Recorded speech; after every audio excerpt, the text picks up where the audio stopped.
mai ka I ke aloha aka ipo. Hana mau oli I ka pu'uai. Hou hou li'i I ka poli. No velo I ka pili au au. Kia ora. I am Heali'is of Heali'is Polynesian Revue, and today we represent the Pacific Islander Festival with the Aotearoa, New Zealand, and also Tahiti.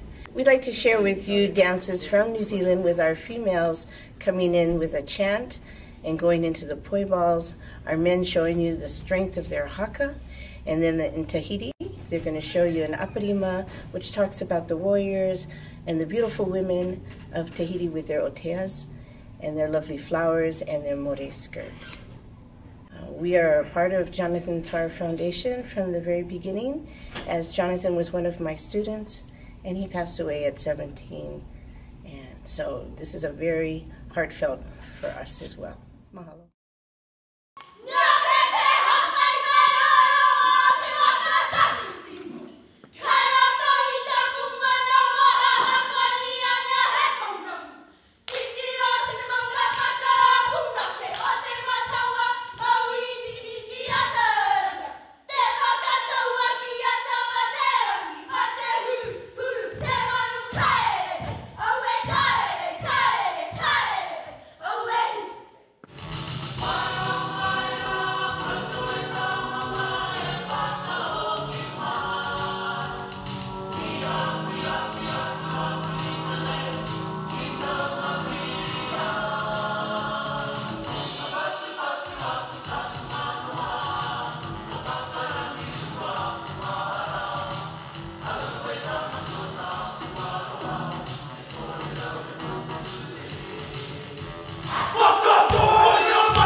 Ito